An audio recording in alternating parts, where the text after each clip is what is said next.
views and opinions expressed by callers, guests, and hosts do not necessarily reflect those of the Black Talk Radio Network and Black Talk Media Project. Black Talk Radio is new black media for the new millennium.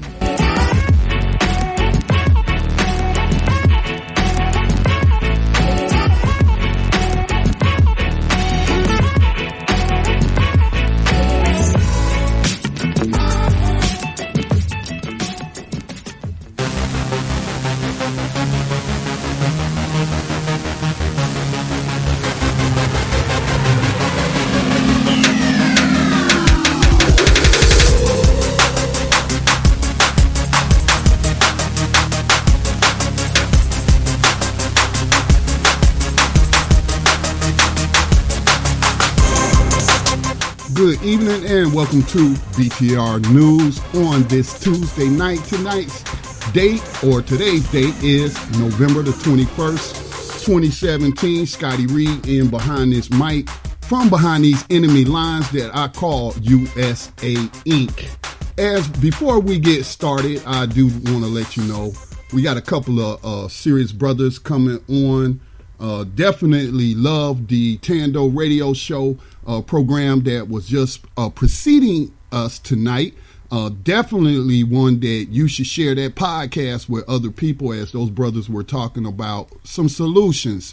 And that's what we want to be. We want to be solution oriented. I'm not going to say it's easy to point out problems, because it's not easy to point out complex problems, but it's easy to talk about problems, but it's harder to come up with solutions to those problems. And that's what we want to do. We want to think tank these issues and try to come up with these solutions for our problems, because those who have created our problems, we don't want their solutions, okay? Because those solutions are not going to solve the problem, but simply compound the problem while making us think they're trying to address it.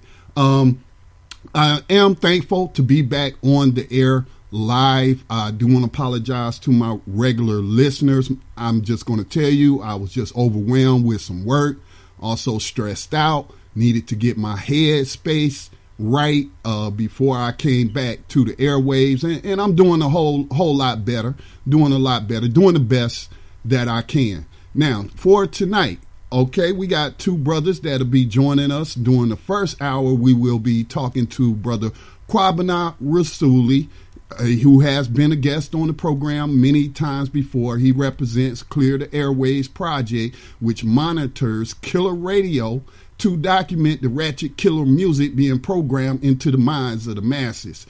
Tonight, we'll discuss the controversy that erupted last month when New York rapper Cardi B was given a Spirit of Detroit award after being nominated by a killer radio station in the city. The fact that Cardi B isn't from Detroit is part of the controversy, and some of the activists there say she hasn't done anything for the city to uplift the city, which is what the award is supposed to be about. But that isn't the issue that was raised with me by Brother Kwabena. He has an issue with the award for different reasons, and those who know his work with Clear The Airwaves Project can probably guess some of those reasons and what perspective he will be coming from on Cardi B. Again, this is a New York rapper being much awarded and celebrated in the corporate radio space, and we want to discuss that. Again, this isn't to attack Cardi B or anything like that, okay? Because as I stated before, when you know better, you do better, and we shouldn't assume that everyone is coming from the same place or the same experiences or have had the same influences over their lives. So I don't want anybody to think that we're attacking Cardi B, because we're not. But we do have to talk about what she is involved in and the impact that it is having, especially on our young minds. Now, during the second hour, speaking of young minds, we'll be speaking with Brother Chris Allen, and he will share with us a proposal that he shared with me privately related to solving some of the issues we find in some of our communities. We will specifically discuss the Save the Children 2018 March on Washington agenda. So we're looking forward during the second hour to speak with Brother Chris Allen, who is one of those people examining the problems but putting in the work to come up with a solution. So we're looking forward to that conversation with him as well. Now, in the news, during the time between our interviews, as we find space for it, we'll devote some of that time to examining the recent events in Zimbabwe, as it was announced today that President Robert Mugabe resigned. For those who may not know, because we may have some young people listening, who Robert Mugabe is, he is a revolutionary. And Zimbabwe, which I didn't know, did not really get their independence until the 1980s, after their war for independence from Britain. And the what will we call it? The colonial government at that time was known as Rhodesia. And so he was part of that independent revolution.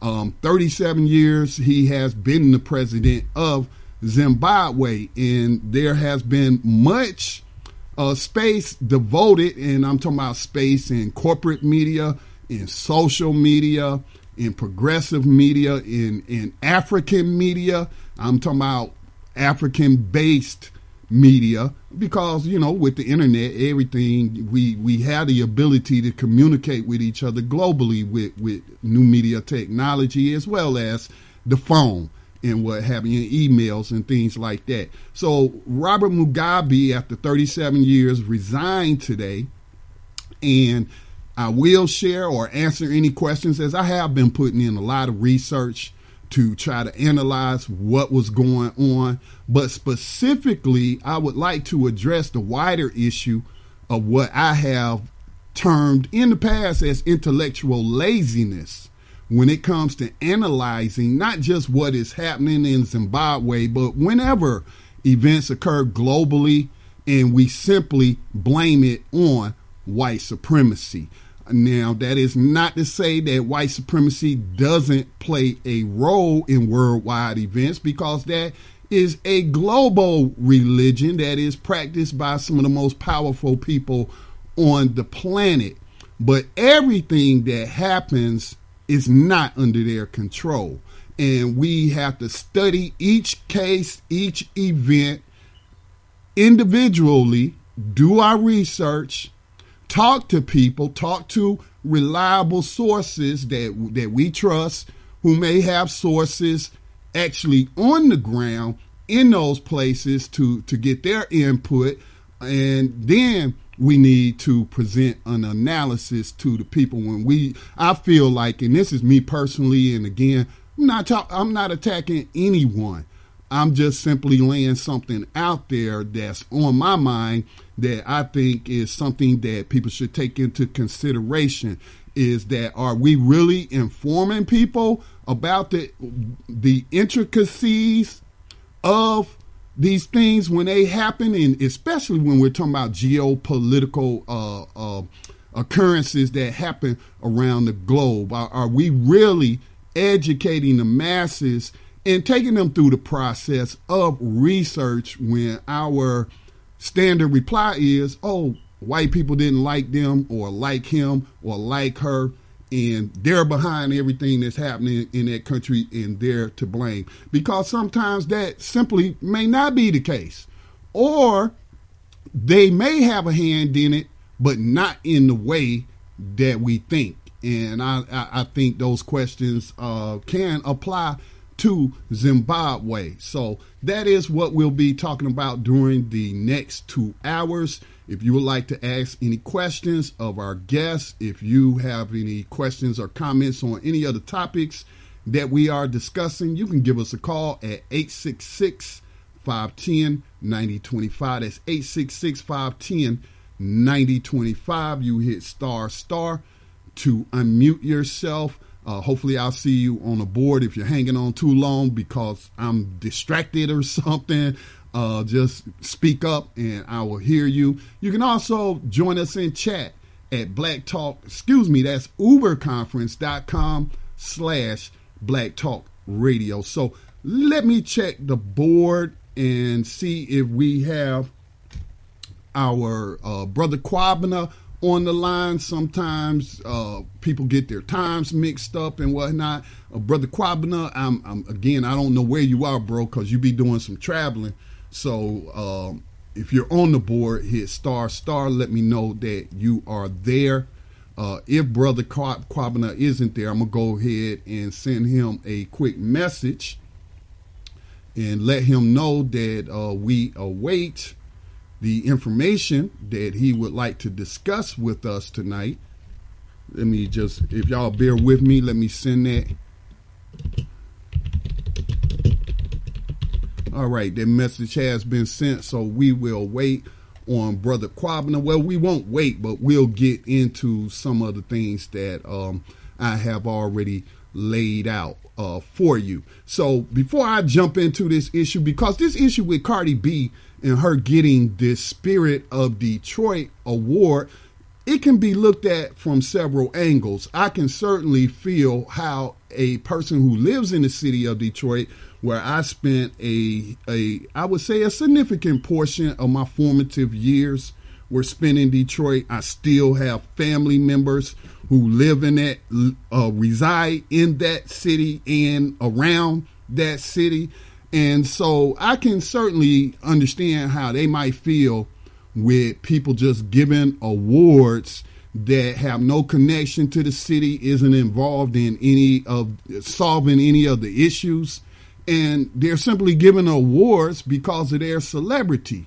And, you know, they don't embody what that award is supposed to signify. So I can certainly understand that expression from some of the people who actually reside there. But I definitely understand where Brother Kwabena will be coming from in his perspective, as I have worked with him a very long time in raising the issue of the killer radio, as he call it. I call it murder music at times, and it's programming. It's literally, I know a lot of us, we don't want to look at these things that way, but it's called radio programming for a reason. It's called television programming for a reason. If you understand the definition of the word programming, some of you might associate that with computers, when you have programmers who program a computer to run certain software, to act in a certain way, whether we're talking about artificial intelligence, these bots, and you program these things to behave in a certain way. And it works the same way with human beings, especially when we're talking about human beings who that's all they know. That's all they've been exposed to.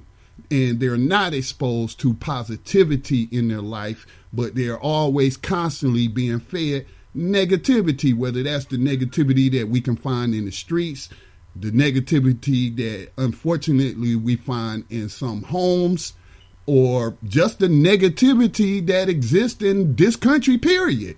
And so, you know, we have to understand that there is a reason, and I'm going to go to a biblical quote, but there's a reason that certain spiritual teachings tell you to guard your ear gates and guard your eye gate, okay? Because those are gateways to what?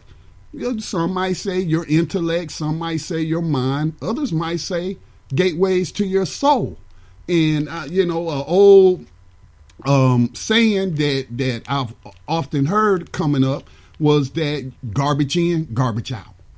You put garbage in, that's what you're going to get. If your ingredients are garbage, then all you're doing is you have a recipe for something that is not good, because garbage isn't good. I don't know. I mean, you know, how many people like consuming garbage? And unfortunately, if that's all that's being offered to them by way of the mainstream media, you know, again, I'm not trying to blame them. I'm just want to acknowledge that that's the programming. And we are joined by Brother Kwabena Rasuli. Welcome back to the program, bro. Always good to speak with you. Oh, you too, Brother Scotty, man. Always good to be with you too, man. All right. It is a pleasure. It's good to have you back. I don't know, maybe I need to mute you. Can you hear me in echoing? No, I don't hear you echoing. Sometimes this particular conference line, when you speak, you may hear echo on your line, but if you walk through it, it'll go away, or work through it, it'll go away. Right on, right on. Yeah, man, I heard your intro, and, so you're going to be dealing with Zimbabwe and the brother working on that good work for our children coming up next year.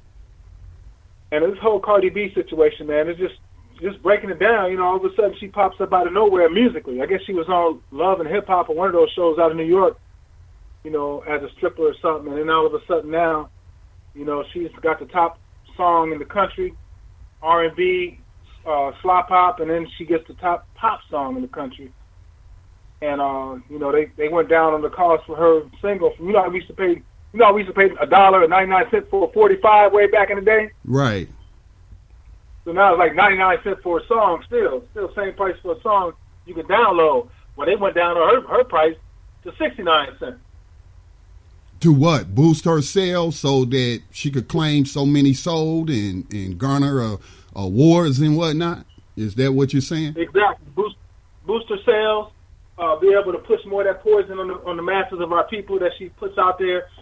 And, let's cut to the chase, man. The city of Detroit should be ashamed of themselves for allowing that to happen.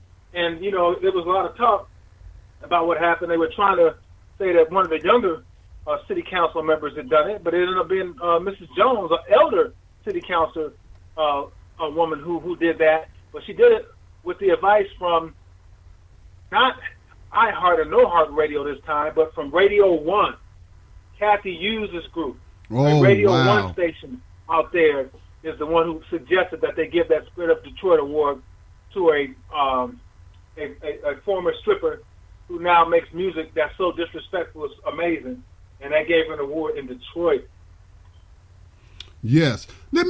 Before we get into, the specifics that I know the angle you're going to come from because of my familiarity with your work in trying to get this killer radio or this murder music off the airways and raise the consciousness of the community in what this programming is, some of the problems that it's causing. I mean, we can't blame everything on the music, but at the same time, we cannot downplay its impact and its power because, I founded Black Talk Media Project because Malcolm X said, I saw an interview of Malcolm X in the media. Obviously, it was shot a long time ago, but he was saying the media is the most powerful entity on the face of the planet because it controls the minds of the masses. And so definitely I want to tackle it from that perspective. But first, let's tackle it from the perspective of what's being reported in Detroit. Now, I came across an article called ClickOnDetroit.com. It's titled Controversy Surrounds Rapper Cardi B Receiving Spirit of Detroit Award. And again, as you stated, she is from New York. So let me read a little bit from here. It's not that very long. All right, it says a well-known rapper received a Spirit of Detroit Award Sunday night. And again, this was back in October. A Spirit of Detroit Award Sunday night at the Masonic Temple. But there are mixed feelings about whether or not she deserves it. Cardi B received a Spirit of Detroit Award before her show Sunday night. Thank you, Detroit, Cardi B said in a video after receiving her award. Thank you, the City Council of Detroit, Michigan, for giving me the Spirit of Detroit Award. Cardi B's pretty all right, one fan said. She keeps Detroit hype. I don't care. You ride down the street and you listen to cars in the summertime. Everybody was listening to Bodak Yellow. And I'm sure, Brother Kwabena, you can tell us about some of those lyrics because, I got you to listen to that stuff, man. You know what I'm saying? Because I just can't, man. I don't really have the time. Anyway, that's not fair. Hey, man, that's your calling, man. That's your sacrifice for the people, man. You're doing a great job. But it says that many on social media complain that Cardi B is from the Bronx, New York, and hasn't done much in the way of helping Detroit. So how are you not from Detroit, but you got an award from Detroit, especially the Spirit Award. That's kind of weird, one resident said. City council members began issuing statements saying it wasn't them or their office who were responsible for the award. Again, as Kwabena pointed out, it was elder city council woman. So come on, elders, we expect more. We expect more wisdom, and we expect you to protect our communities. That's what you are elected to do, to improve the community, not to engage in foolishness and what have you. Now, it goes on to say the Cardi B Spirit of Detroit Award was not presented by me or my office. City Councilman James Tate said in a statement, "This is not even close to being the biggest issue we are facing in our city, but we're trying to find out who provided it." See, again, this is downplaying the impact of programming on the minds. Cardi B said the award is not about, Cardi B fans said the award is not about being from Detroit, but about the spirit that defines Detroit. I feel like they gave her that award because she's accomplished so much. And it's just to motivate people to know that you can do it. You just got to work at it, a fan said. And as I heard Dave, he hasn't said it in a while, and that's Dave, the host of Tando Radio Show. What is the root word of fan? Fanatic. Okay, that's someone who has a not an objective view. They are not being objective, and they may have extreme views. The spirit of Detroit should be loving and giving, a resident said. Everyone's welcome. You can't just shut people out like, oh, you're not from Detroit, we can't give you an award. That's crazy. Now, here is the official statement from City Councilwoman Brenda Jones, which was sent out around 7 p.m. on Monday. Again, this was in October, and this is the last portion that I'll read, and we'll get Brother Kwabena's statements on this. As stated on the City of Detroit's website, a Spirit of Detroit Award can be requested from any council member for a person, event, or organization being honored for an outstanding achievement or service to the citizens of Detroit.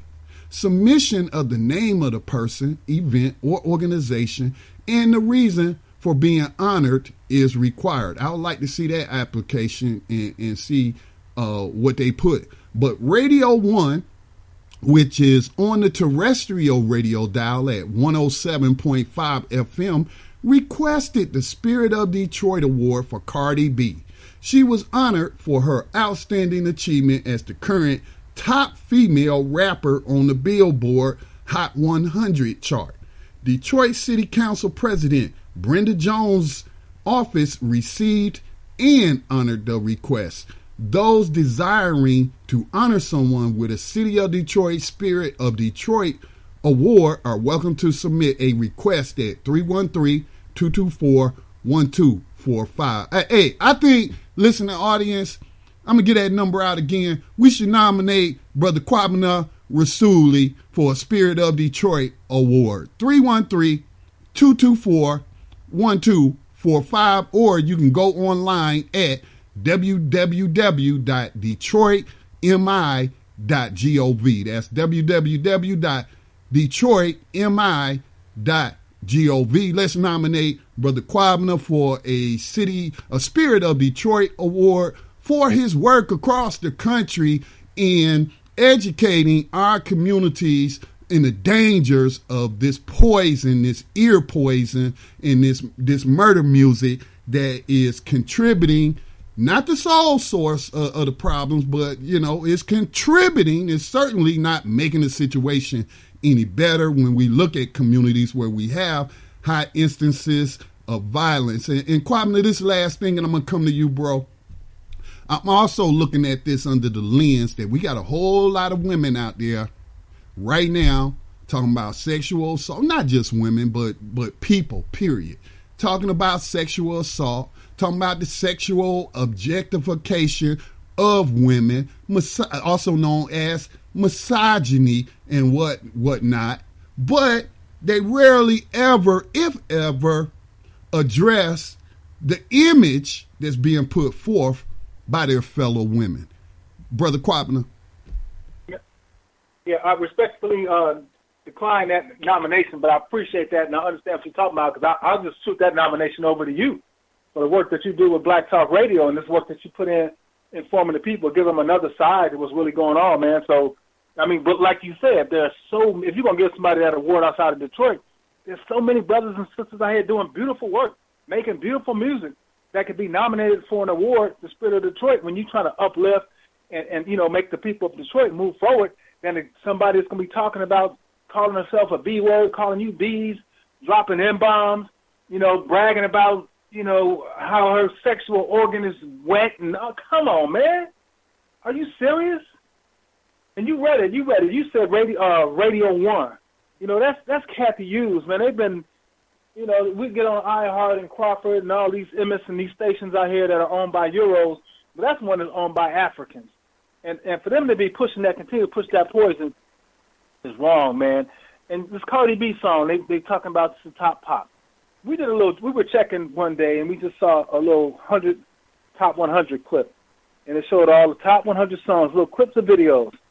But I'm telling you, man, anytime there was an African out of the top 100 in any of those songs, basically they were just disrespecting themselves and their people. They were embarrassing. Every song that has been number one pop that has had a black person or African person in it in 2017 so far this year has called us B's, N's. It's embarrassing. And that's pop. We ain't talking about R&B or hip-hop charts. We talking about pop, Billboard pop charts. It's ridiculous, maybe, except for maybe that Bruno Mars song. Other than that, it's been a disgusting year for black music. And you see that in the American Music Awards. We see how many people who look like us or, put that soul music out there who are being awarded, who are on the show. Man, bro, we got to do something about this craziness, man. We got to do something. And, Scott, you remember a couple years ago we were on and we were talking about poor homie Quan as it relates to the issue with Bill Cosby. Remember that we did a show for homie Quan. Yes. And a song he had of the rape culture in the music. Yes. He had a song called Ooh Ooh Ooh Ooh. Get that wholesome X. She gonna want to sex every end in the set like ooh ooh ooh ooh. So basically, you're drugging her, and then she gets a train ran on her. Basically, that's what you're doing in that song that was played in hot rotation from the end of April, I believe that was 2015, until around this time, 2015. Played it 5, 6, 7, 8, 9, 10, 12 times a day on radio stations all around the country, putting that ignorance in our heads. And, we did that as compared to what was going on with Bill Cosby at that time. If it ain't right for Bill Cosby, why is it right for this poor homie Quan and the rest of these fools to be pushing that crap on our children constantly every day? And like you say, and one of the things why I so respect you is that you are willing to hold the artists accountable, because too many of us, again, we want to blame other people. Do these other people have a role in it? Are they basically bribing people coming out of poverty to engage in certain behavior and make certain type of music? Yes, they are. But at the end of the day, I'm a grown man. I'm responsible for what I choose to do and what I choose not to do. And if I got to suffer the consequences of my choices, then I'm going to be a man. And, if I'm a woman, I'm going to be a woman. And I'm going to accept those consequences. Oh, that means I'm putting myself at risk of losing my job if I help this sister out by testifying in her lawsuit that, yes, I saw the vice president sexually harass this woman, gave her a porn tape on the job. I also saw him in the break room with temp workers putting the moves on them. Or I can keep my mouth shut and I can continue to see my sisters being exploited. And then there'll be another sister that say I needed the brother to have my back and he didn't have my back because he was, more concerned about getting paid by these euros, as you say. But at the end of the day, though, we do need to talk about who is most responsible, and that's the owners of these radio stations. Now, in this case, it is a African American owned a media conglomerate, Radio One, Kathy Hughes, and what have you. And so, we got to call them out. But also, when you talk about who is the number one sponsor of this, we have these businesses that want to put themselves out there like they family friendly, they got family values, but then they are the main ones who sponsor this murder music, this rape music, this killer radio. So let's talk about that, bro. Man, you got McDonald's out here, the black McDonald's operator in Chicago, giving away turkeys the other day. Yet they're also giving away hardcore, violent porn music, financing that on the two slop hop radio stations in Chicago, the iHeart and the Crawford station.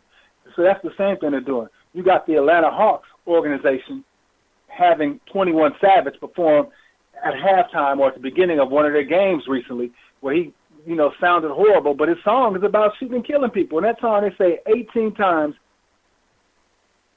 I got people ready to gun you down, ready to gun you down, ready to gun you down, ready to gun you down. 18 times, just indoctrinating our children with that message.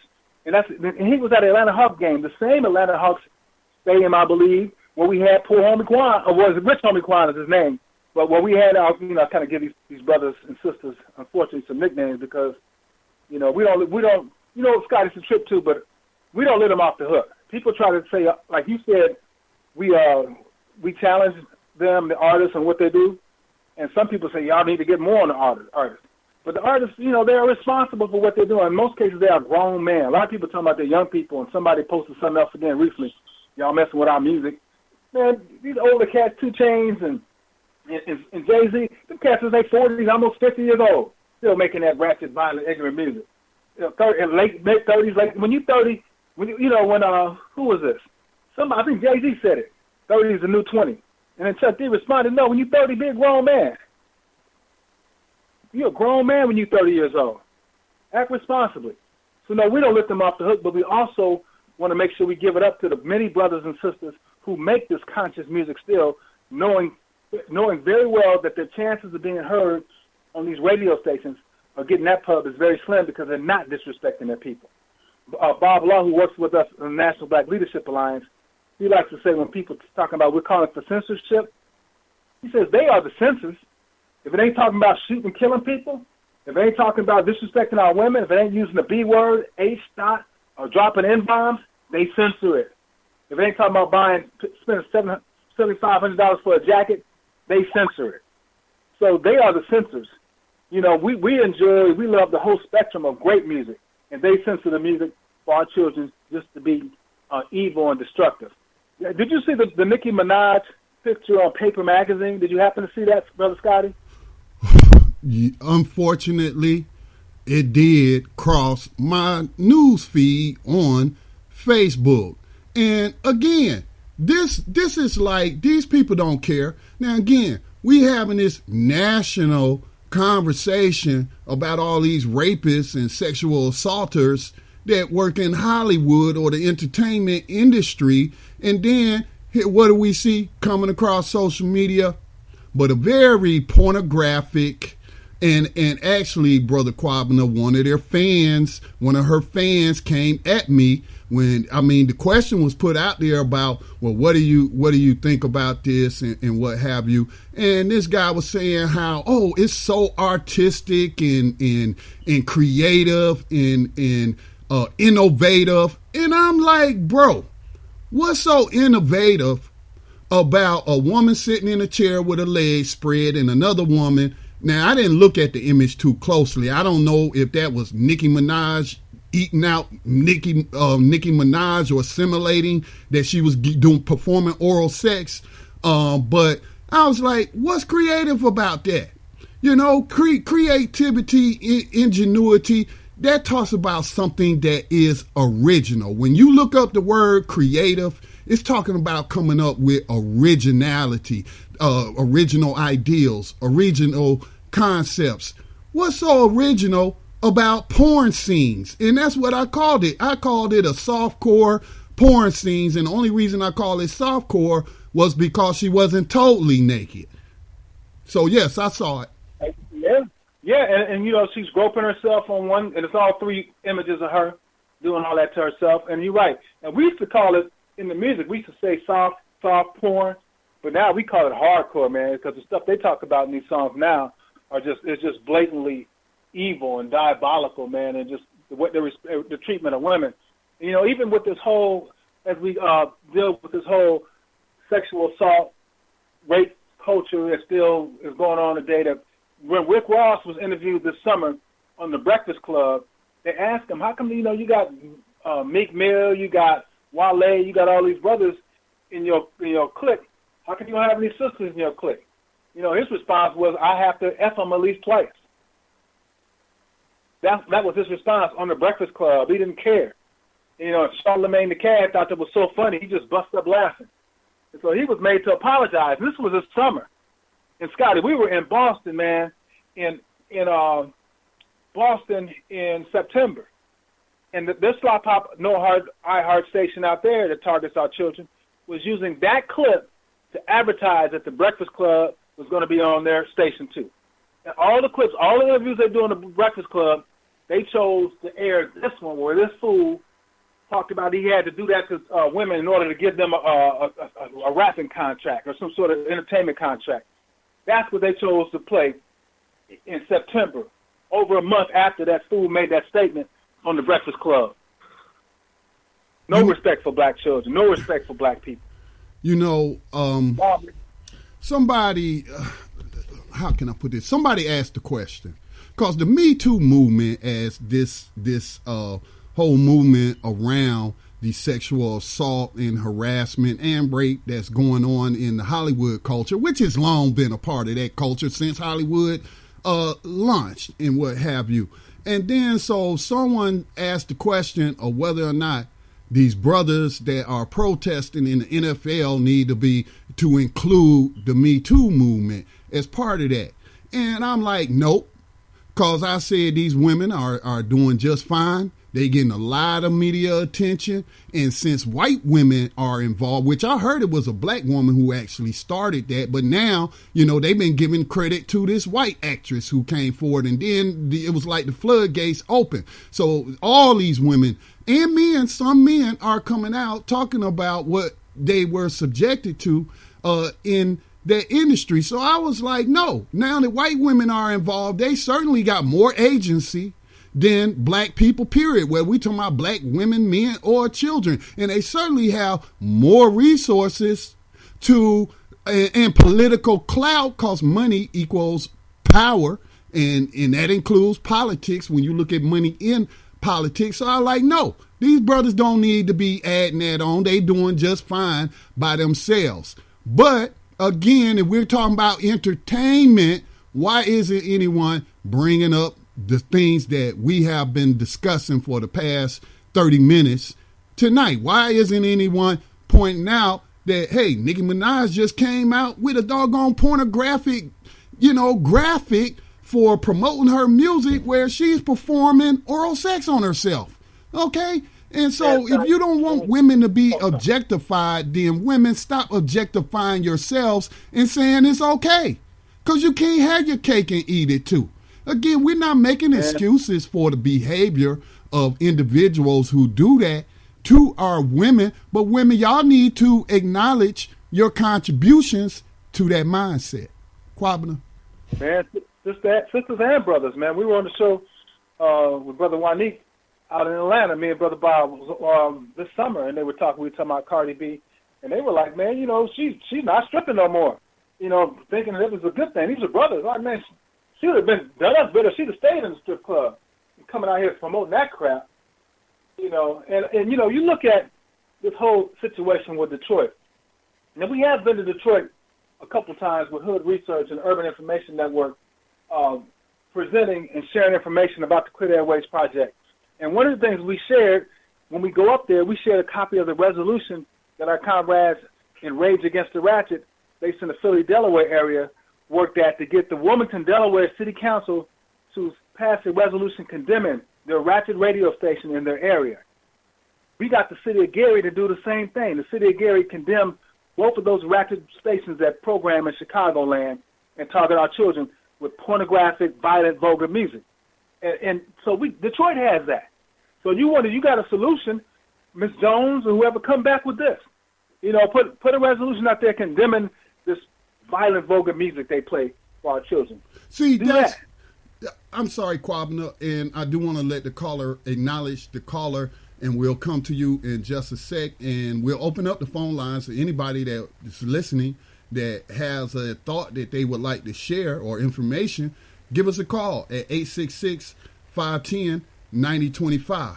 So again, Brother Kwabena, I want to nominate you for the Spirit of Detroit Award, and you can go up there and as they get ready to hand it to you, say, no, I can't accept this award, but I would like to give you something in return. Here is our resolution against killer radio. I noticed Cardi B got an award, and I want to bring it back to the spirit that she's promoting through her music. And so that's why, Brother Kwabena, I would like you to allow us to nominate you for that award. But let's go to the phone lines. We do have a music producer himself, who is a longtime member of the Black Talk community. We got Brother L.A. Ramon joining us. Brother L.A., go ahead with your question or comment. What's up, big brother Scotty? What's up? Brother Kwabena. Right on, brother. Oh, man, it's good to hear you again. I love it when you come on the show, man.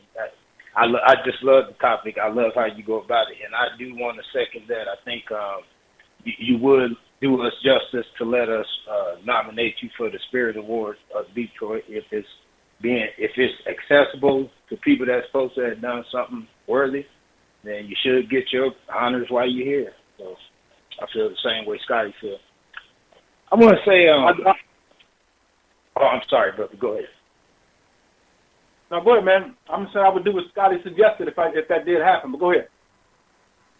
I think y'all made me think about this while y'all been talking. I think the saddest thing I've seen this year, that Eminem is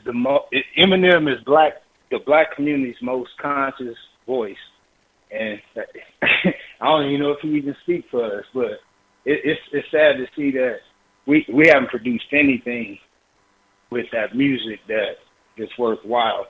And some of the most dangerous media images that, I know once in a while they come up on other shows and probably on here too, but I mean that Wendy Williams, that's a dangerous thing that they got her doing, and and Tyler Perry, these are two different images that got a bigger platform, and they're going to be here, and they are here, and they'll be here much longer than, I'm pretty sure, Cardi B, you know what I'm saying?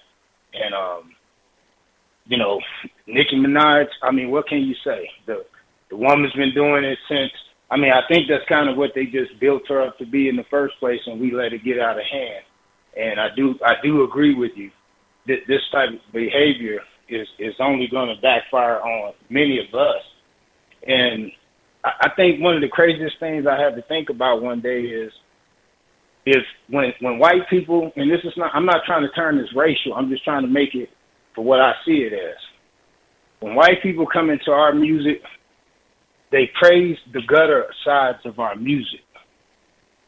And they instantly become spellbound by it to the point it becomes the very reason why they even come to listen to us. Or they'll add a gutterness to it. That's the only two things I've seen going on when the history of white folks and black folks' music come together.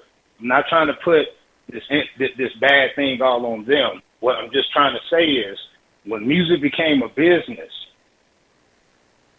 the objective was to hide the artists if they wasn't white. And typically a lot of those songs got taken from us and exploited. And other people profited from this. So a lot of times, like with rap, You know, we got in the door with it. It got snatched from us. And to stay in, it became, you got to become more raunchy and basically you just had to start selling yourself out. I mean, you can look at everything that's produced and look at the counter production of it. And again, another dangerous image I feel should be ashamed of themselves is Snoop Dogg behaving the way he's doing, all on TV with Martha Stewart and carrying on. I thought Snoop was married. No, man. Now they mainstream him, man. Now he's on. Got a game show and stuff. I mean, it's mainstream. Like I said, poor homie Quan at the Atlanta Hawks game. You got 21 Savage. That's their game. When they had pro sports, you always got the pictures of them. That's why I love our brother Kevin Durant that day about a year ago. He was in Toronto. It was Drake Day. And they asked him, what about Drake Day? So I don't give a damn about no Drake. I love that. So y'all, what I was leading up. Go ahead. Well, what I was leading up to is like when you see all this sexual deviation in the industry. Period. Let's just say that, because just to narrow it down to music wouldn't even do it justice. Across the board, Snoop didn't start doing that overnight, and he didn't do that without negotiating something in order to have a platform like that and to be able to be in a prime time light. I mean, so the things that these guys know and they've already seen, it tells us that it's not even a secret. It's just simply saying, now we're going to talk about it. You know what I'm saying? Because I'm saying, for somebody to come out, if somebody come out and said something about Snoop, are we going to act shocked? Russell Simmons told us a long time ago, I think it was like 10, 15 years ago, he told us he liked models, the young model girls. Yeah, that was in the movie The Show.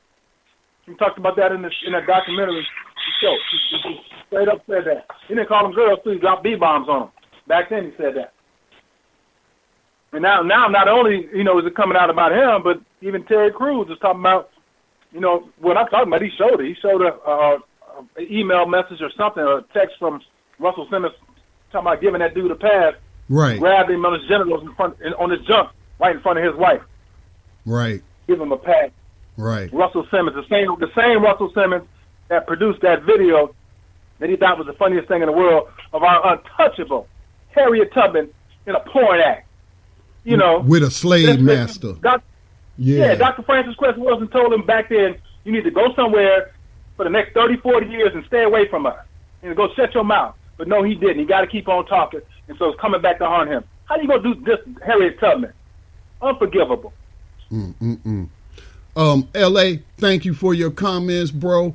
We got to keep it moving as we do have another guest coming on at the top of the hour. But thank you, bro, for chiming in with your thoughts. We have another caller. Let's go to Brother Davis.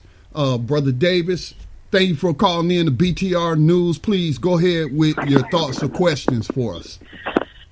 Yo, man, Scotty, it's a great show, but see, we fail to realize that what they're doing is they're using universal law against us. See, sound and vibration causes the body to have a reaction. So when you take a positive song and you put all negative innuendos on it, that enters the body through the ears and the eyes. So therefore, it takes effect on our consciousness to the degree that all of a sudden the salaciousness attracts that sensuality in us that would not ordinarily be disturbed unless it was taunted. And what we fail to realize is that they know these things. That's why they took positive rap and made it gutter, because they know that whoever follows will go into the gutter. And look, they're targeting our children.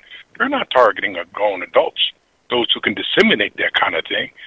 Well, tomorrow night's show, I'm going to speak about some of this very stuff. I just wanted to add, this is a topic that every community should be openly discussing, because these people are playing what it amounts to vulgarity to music, and they degrade every aspect of our lives, and we must take a stand. That's why listen, brothers, I'm glad to hear you doing what you're doing, and keep on doing it, because guess what? That's just another line of attack that we have to deal with, in the consciousness of being behind enemy lines.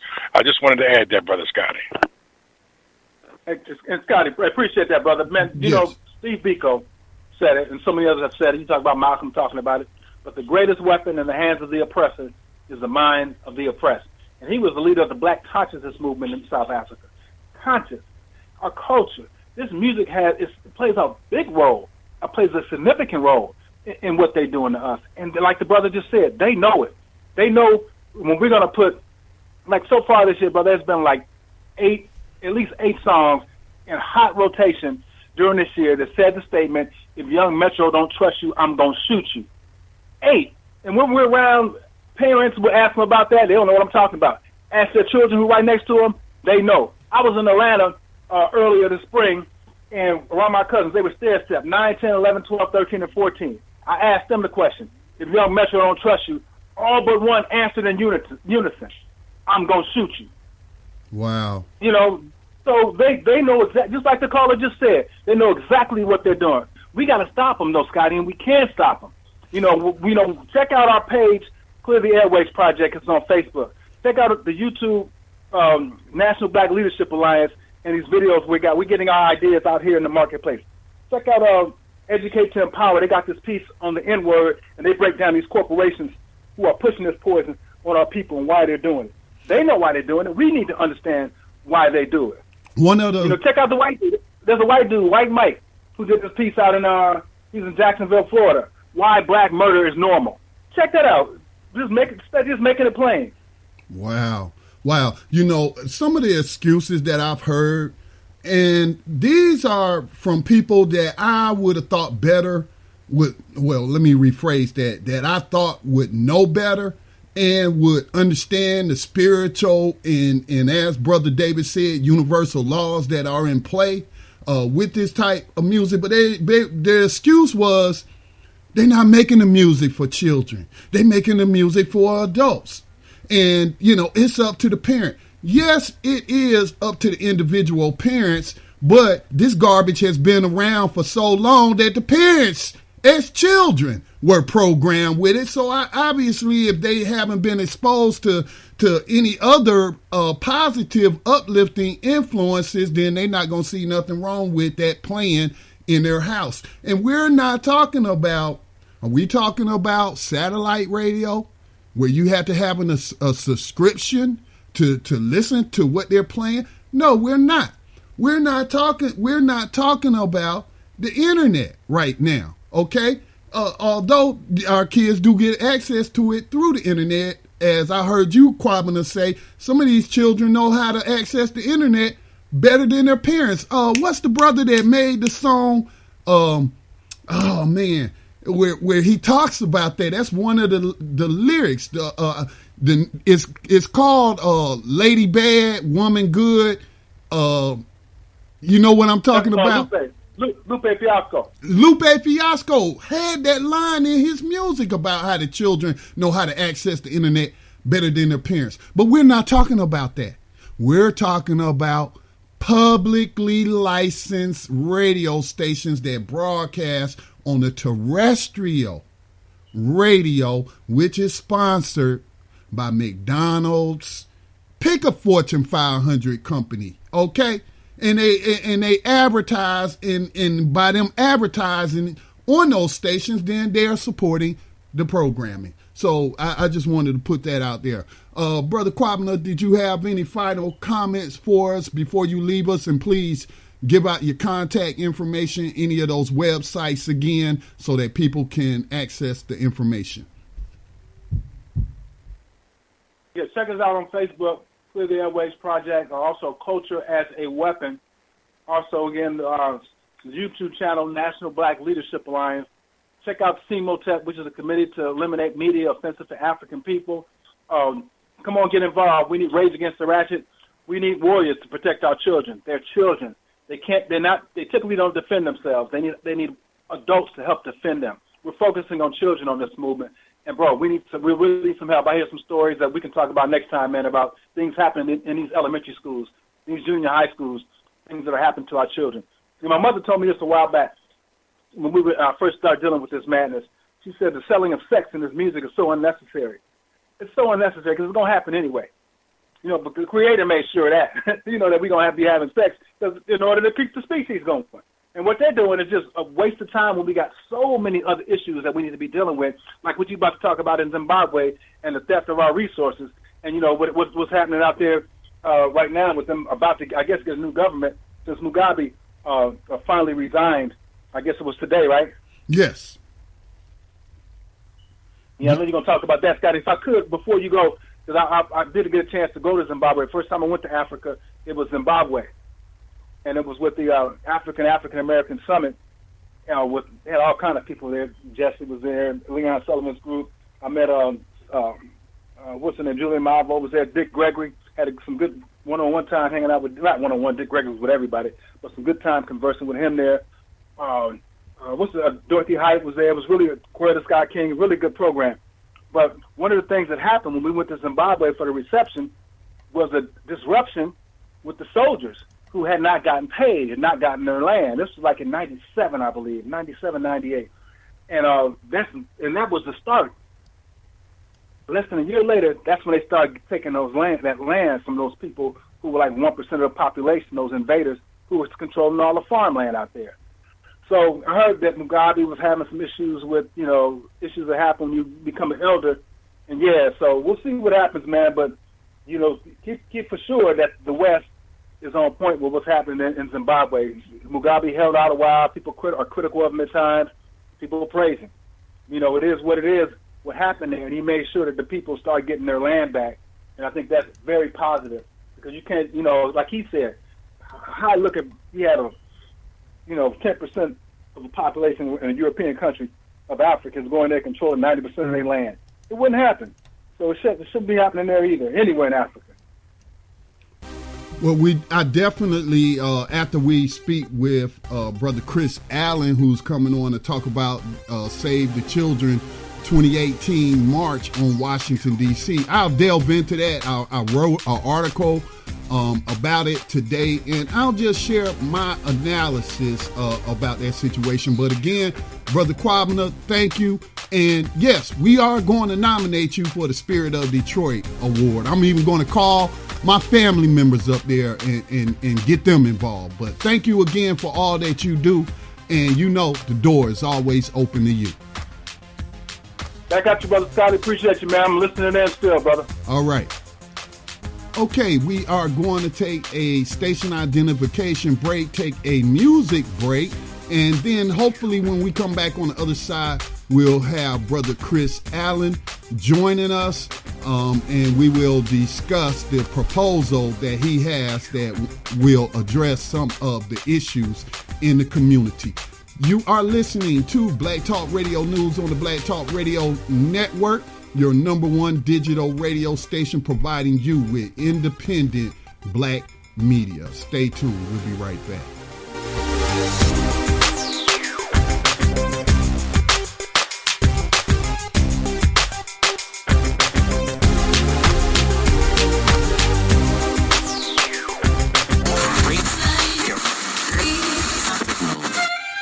No, I'm not a writer. Okay.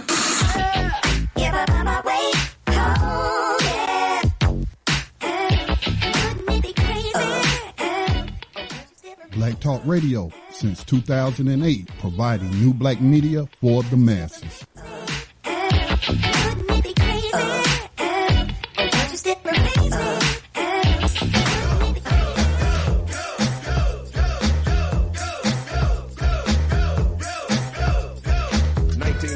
Chubb Rock jumps up on the scene with the lane and a pocket full of green. The green doesn't symbolize I made it on the top, but RoboCop last year was a shock. The tone of the Popeye cut shook your butt. Kids are screaming, the media says what kind of music is this for you to dance to? The man with the plan and the band demands you. Leave the smack and the crack for the whack, throw the vial and the knob, keep a smile like that. Leave the knife and the gun in the store and ignore temptation set by the nation. Break your game cause it's pain is the new rep. In your heart and mind, never forget yourself. Walking, so when you're walking, you're not just sporting. Black on black, remember that it's important. Anyway, the youngness one break forth the fun, no hatred. The summer's almost done, no time for sleep. Jump in your Jeep and bump off the funky beat a whole heap. People goes off, yo, smash it and trash it. You're too young to be plumbed in the casket. Just get your boys and bring the noise and just swing it. And party people, swing it, come on.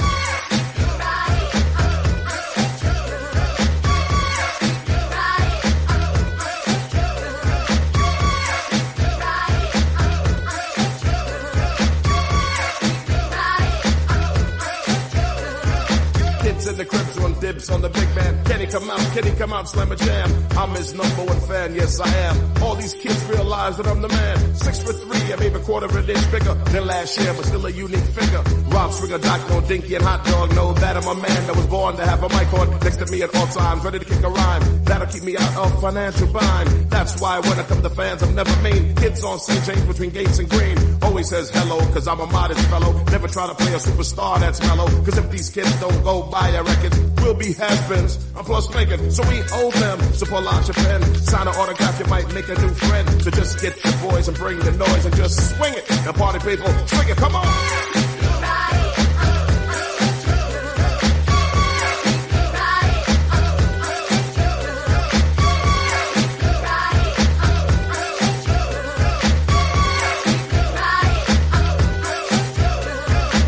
In the house, listen up. How the man with the plan and the band rips it up. He's the Howie D, good looking G. Swing a hot dog, dot, no, but have love for Dickie. Fish and chips with the hippie hips. Before the tune ends, give me some lips. Sanity Crystal, my niece and Lady Kazam, my homegirl Paige. And leave the guns and have fun. Ow! And oh yeah, sing it.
Chubb Rock jumps upon the scene with a lean and a hardcore dream. The dream wasn't crafted to be pornographic. Decency started from the crib plus kids. Don't need to hear all of that on the rap. The strength of my vibe plays Chubbs on the map. Cause authority, seniority, can swap me my stats, cause autograph plus give enough laughs. Read my mic, heed my sight, I definitely lead you right to treat me right through.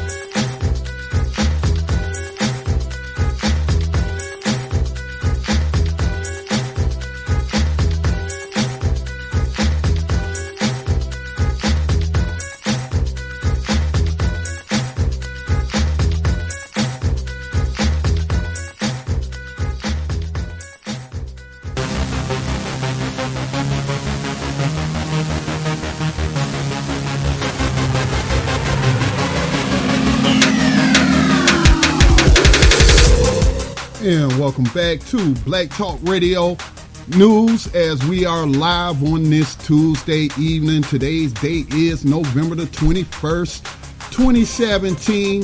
And before we bring on our next brother, Chris Allen, to discuss, what we will be discussing is the Save the Children 2018 March on Washington agenda, this proposal that he sent to me that I've had a chance to look over, but we want him to explain it to us and present it to you, our listening audience. But before we go to Brother Chris, I just want to remind you that Black Talk Radio Network and the nonprofit Black Talk Media Project is entering into its 10th year in existence. I tell you, the time just goes by so fast. I don't know what kind of anniversary is the 10 year, but that's next year.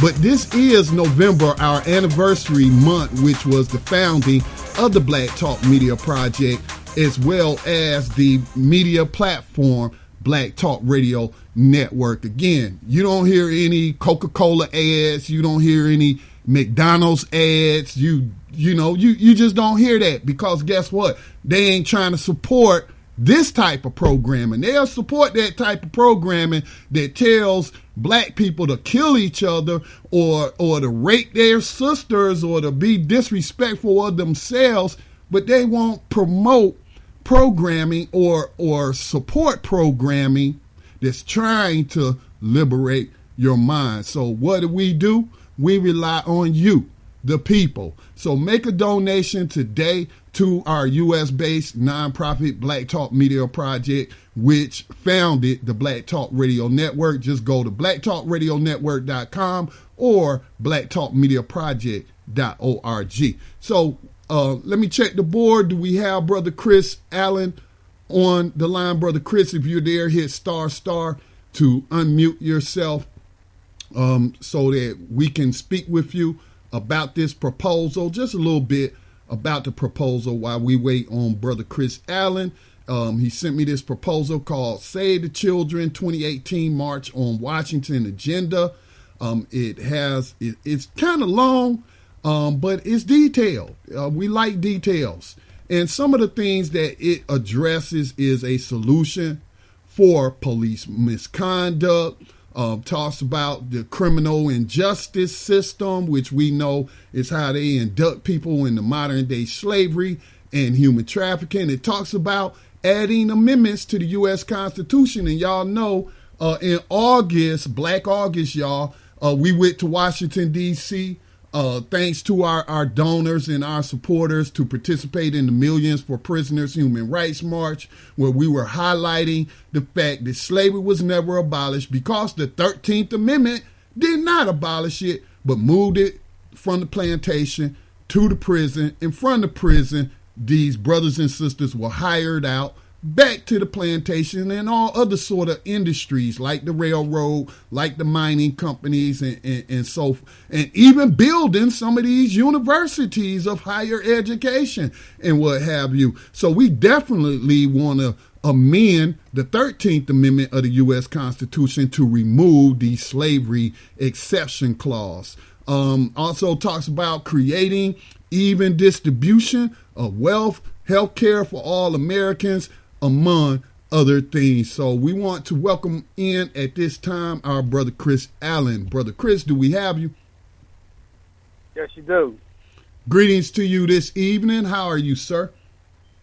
I'm all right. How's everything going? I'm glad and honored to be here speaking with you, getting a chance to have a voice.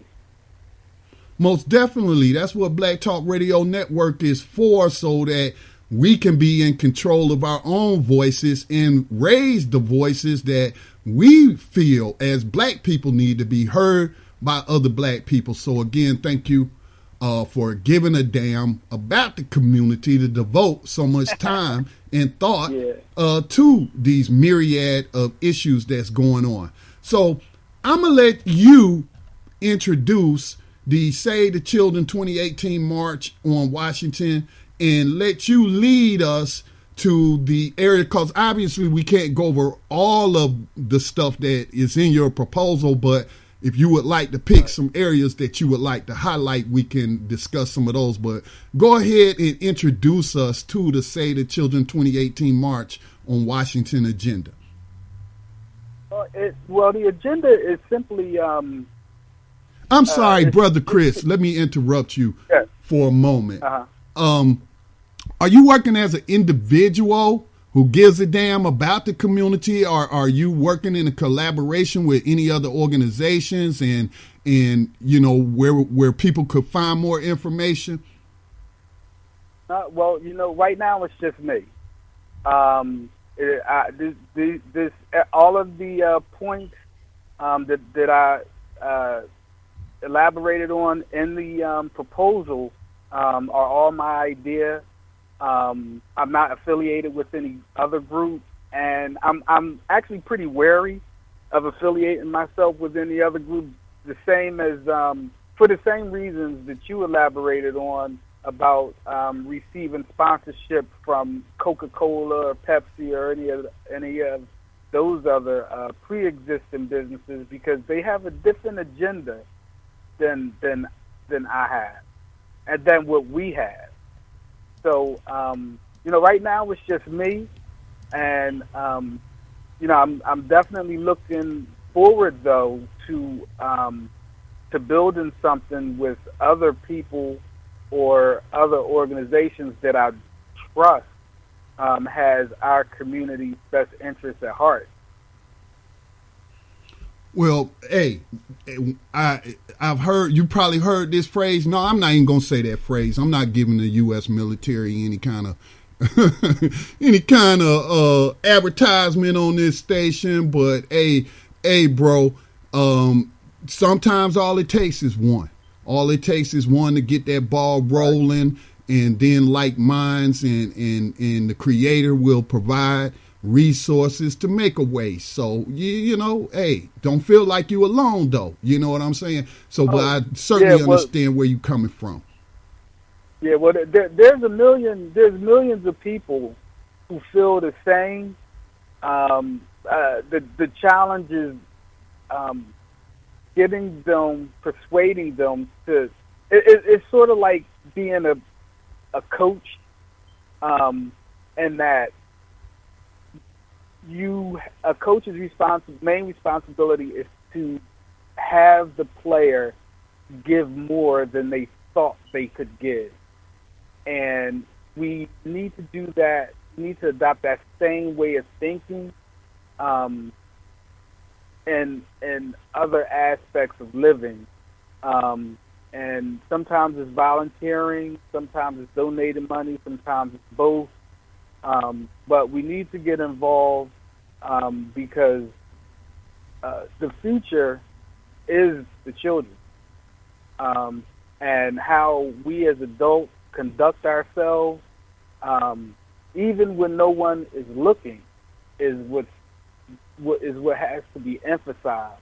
I remember I was watching this video about Rome versus Carthage, and the Romans, when they greeted each other in the street at the beginning of the day, at the middle of the day, and at the end of the day, first thing they said was, Carthage must fall. You know, so we need to have a similar type of mentality. You know, and I'm not talking about anything falling. What I'm talking about is us building ourselves up. You know, we need to build ourselves up. We need to conduct ourselves in a more responsible way, so that later on, 20 years, 30 years, 40 years, our children have an easier time to create a high standard of living and a good quality of life. Right. You know, it's interesting that you mentioned greeting. You mentioned how the Romans greeted each other in that film that you were watching. I happened to see a person who said something, and I don't think they were being honest. I think they were engaging in black men bashing, and it's a shame when it's black men bashing other black men, and when we have so many enemies. But this person was saying that brothers beat him up or jump on him when they speak to him and he don't speak back. And I'm like, I don't even believe that. Okay. What they probably did was said, you know, why you being stuck up, and kept it moving or something to that effect. I seriously doubt somebody resorted to physical violence against you because you didn't speak. But the issue is, why didn't you speak? Because it's usually common courtesy when someone speaks to you to speak back. So I tell you, man, there's some messed up mindsets out there. And just the small things, man, like you said, just greeting someone. You know, I was at the store the other day, and this brother saw me coming, and he opened the door for me, and I was like, no, brother, no, you come on in, and whatnot. And he was like, yeah, what's up, brother? We had never seen each other in our life, but that positive exchange, that show of respect, man, you know, it just made me feel good for that moment, you know? Yeah. You know, it's psychological.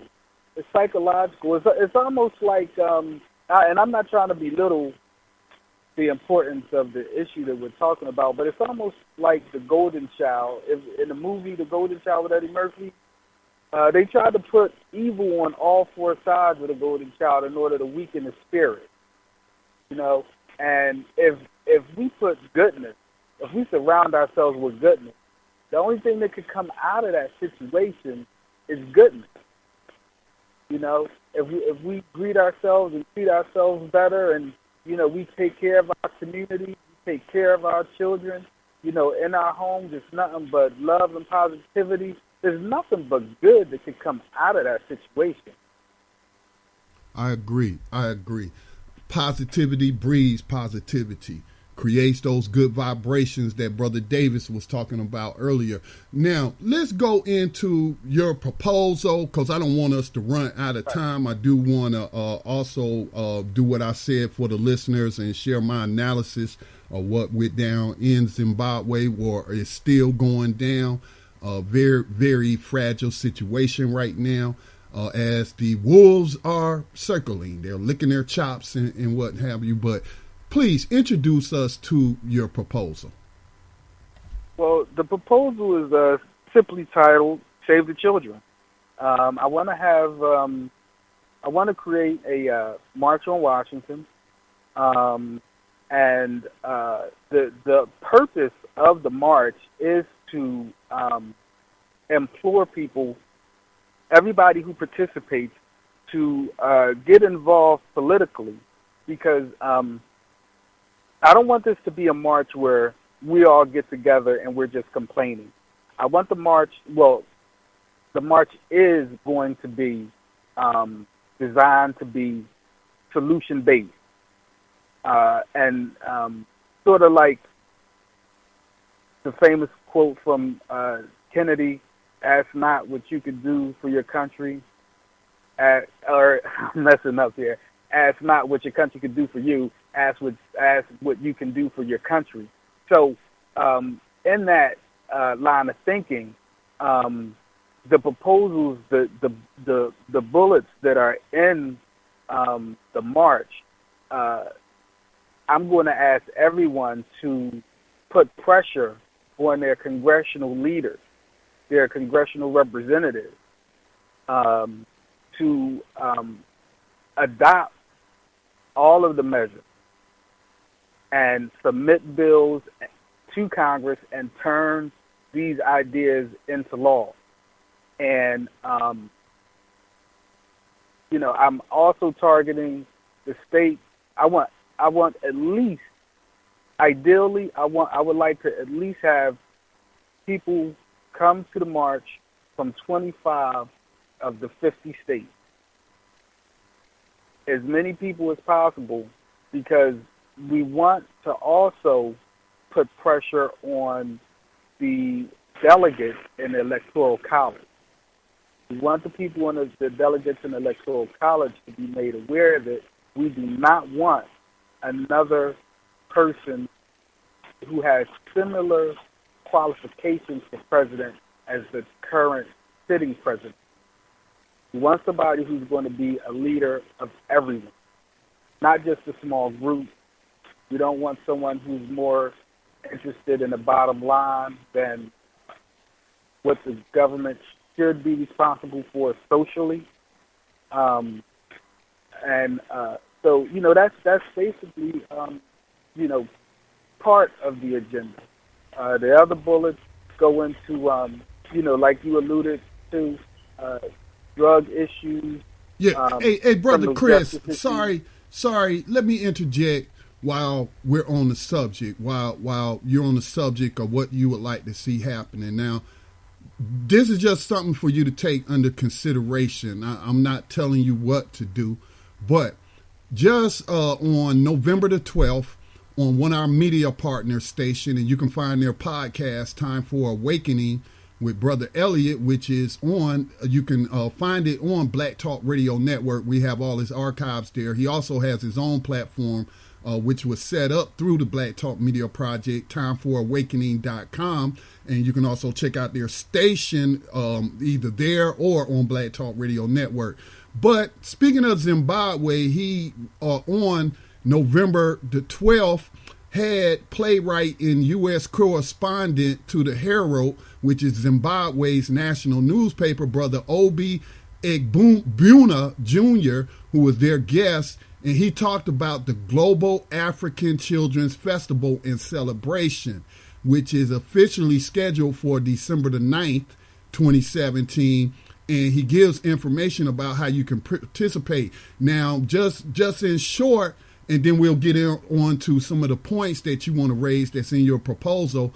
He is asking people to, wherever they are, whether you want to do a march, whether you want to have a program, to do it that same day or that same week where you're celebrating African descendant children and raising their consciousness and raising the children themselves up. So I just wanted to, give you that information. You could check out the podcast later at your leisure. Again, it is Time for Awakening. It's in their podcast archives on blacktalkradionetwork.com. And that is an interview with Brother Obi Egbuna Jr., who, again, is the U.S. correspondent based in Washington, D.C. Actually, that's where he's based at. But he is the correspondent to Zimbabwe's national newspaper, The Herald. So, sorry to interrupt you. Why it was on my mind, and I wanted to bring that to your attention. Okay, cool.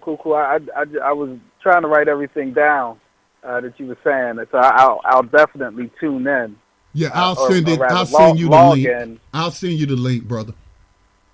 Okay, cool. But yeah, so just real briefly, the points.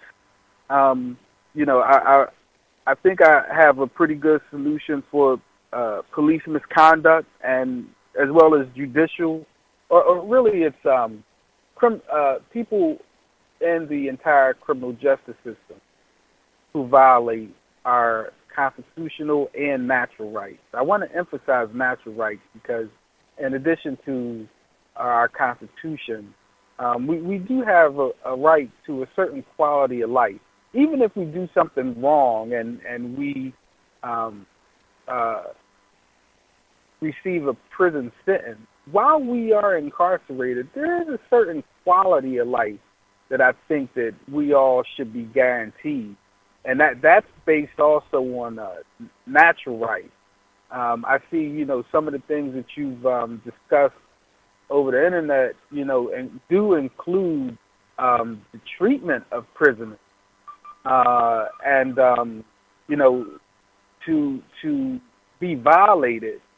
That is a or more specifically, to be raped in prison is a violation of our natural rights, and those people need to be brought to justice. So I do have my idea, a few ideas of how to address that problem, as well as the second point, like you alluded to, add an amendment to the Constitution, which is something that will benefit all Americans. I don't want this march to be described as a African American or Aboriginal interest march. I want this to be a march that includes all Americans, and the issues that I'm addressing are issues that affect all Americans. Understood. So that we can have something that is very inclusive, and everyone can benefit. I also have an idea of how to create a more even distribution of wealth as well as wages, because those are two different things, but they both tie in to one another. I like to address international drug policy. I think it's very important that we work in partnership with other governments to bring the production aspect to an immediate halt.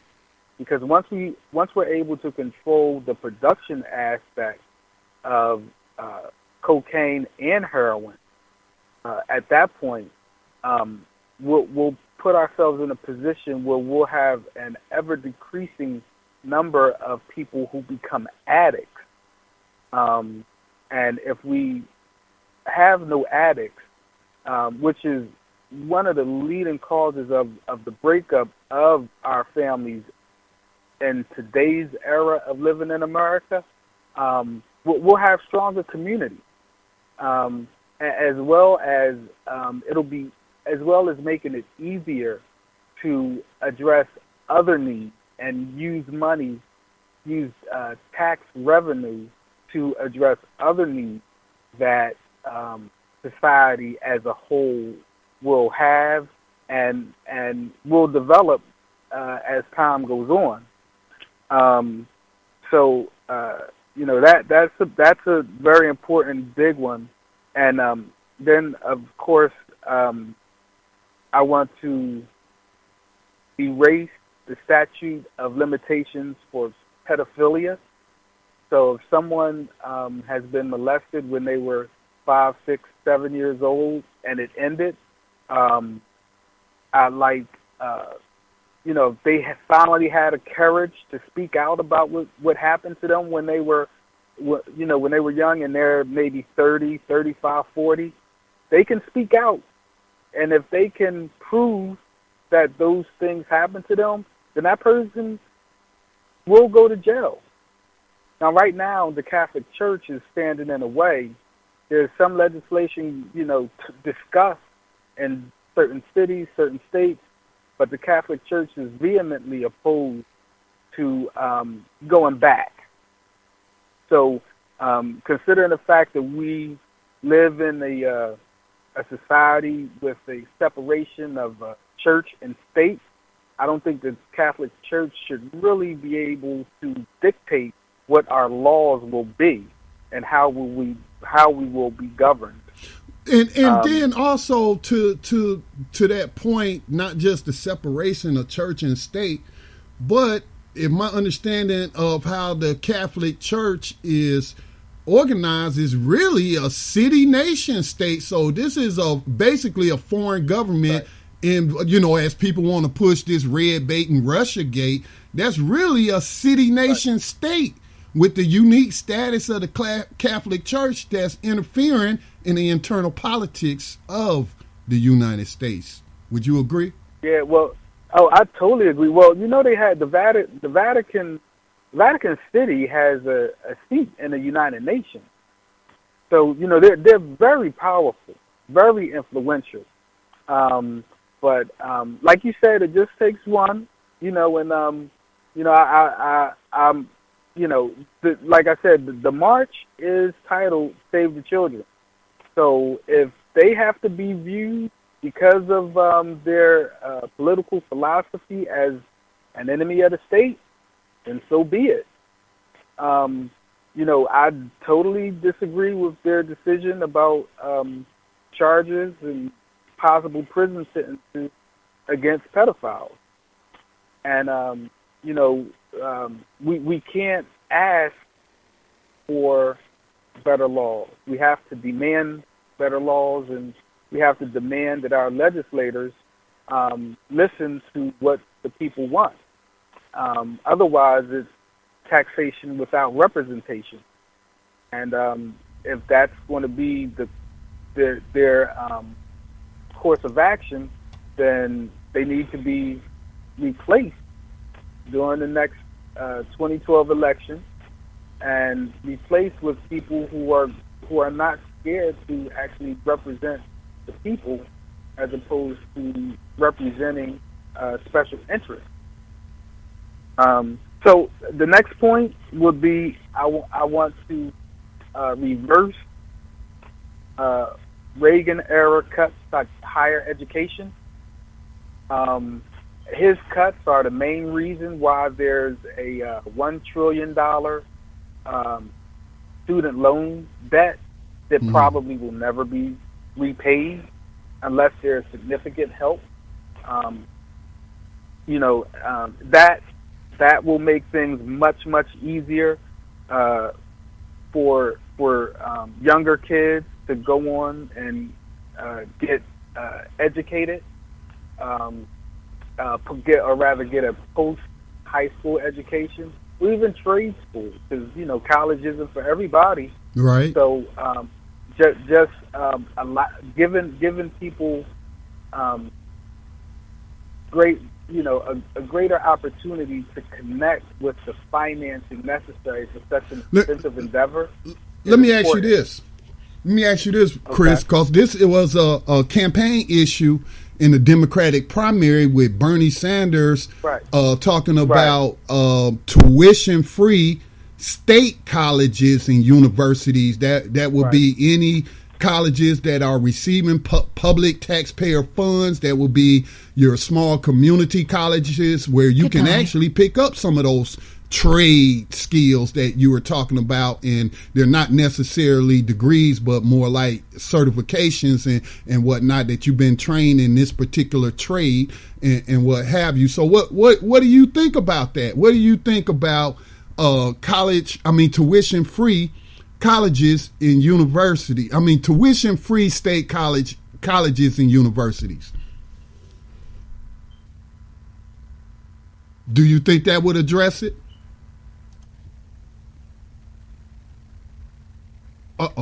We got knocked off, listeners, so give me just a moment to reconnect. That happens at times. Joining conference now. This conference is being recorded by the organizer. Brother Chris, I got knocked off line. Sorry about that. Oh, okay. Yeah, I don't know how long I was gone. Problem. What did you hear last? I heard you talking about Bernie Sanders. Yeah, the tuition-free state Bernie colleges Sanders, and universities. Yeah, what do you think about that? Yes. Well, it's the United States just recently gave the military, the Congress decided to fund, the United States Congress decided to earmark $700 million. I don't know about the course of time that they're going to allocate the funding, but $700 million to fight terrorism. The United States gives Israel about $18 billion a year. Instead of allocating money for war and destruction, we need to pressure the Congress to allocate money for education, learning, and living. Having almost close to tuition-free education I'm not going to say it's outrageous or outlandish or unrealistic, because it's possible. As just those two examples I gave you prove, the money is there. The United States generates an incredibly huge amount of revenue through taxation every year, and all taxation is a redistribution of wealth. So if we decide to, if we collectively decide that the tax money will be better spent on domestic issues such as education and community building, in a very tangible way, not just building a basketball court, but building communities in a very tangible way, giving people opportunity, creating a way for people to have businesses to keep their community thriving, building a stronger middle class, because the middle class historically has always been strengthened through small business. If we collectively decide to pressure our elected representatives to allocate money for those things, it would be a much better and more inclusive United States of America. Yeah, and one caveat I want to add again, that proposal from Sanders last year wasn't tuition free for all universities and colleges, just those who already receive taxpayer funding. Mm-hmm. Right. Yeah, I do like that proposal. And I think it's realistic. I think it's realistic that we can establish that. But the course that we take is dependent upon how passionate the population is about the issue, how much they are aware of the issues, the facts that they have about the issues, and how much they're willing to participate. Because no one is going to give you freedom.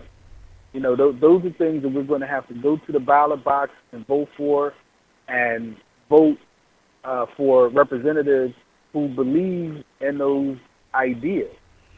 So those are things that we really, really have to galvanize, unify, and if you notice, all of the things that I listed they are definitely things that benefit children, but there are also things that benefit adults. The adults are the ones who can vote and participate in politics, and through their actions, they can mold the children and explain to them why it's important that they go out and participate with this group, participate in that group, and at home, instead of goofing off. I mean, we all goof off. We all need some leisure time.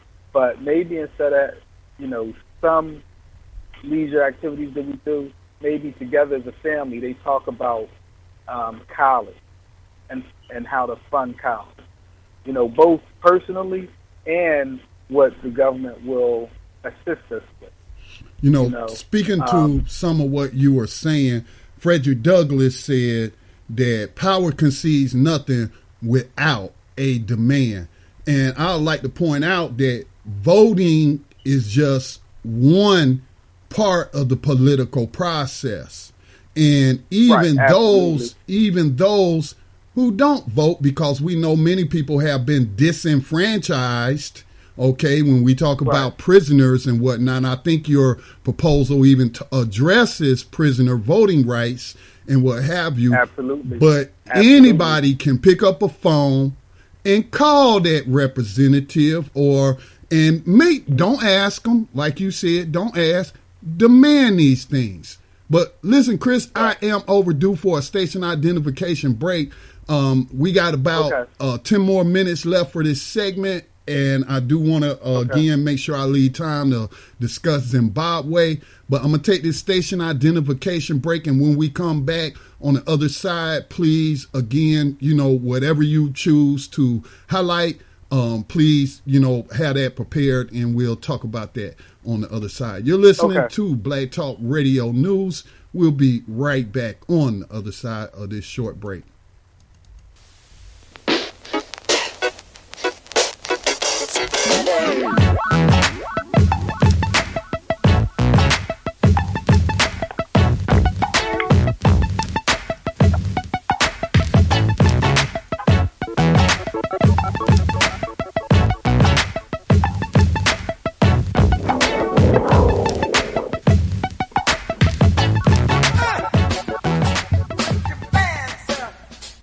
Black Talk Radio, your choice for digital black radio. New black media for the new millennium. And welcome back to Black Talk Radio News. Our guest is Chris Allen, and we are speaking about his proposal to save the children, but it also would benefit the community as a whole. And so, Brother Chris, please continue.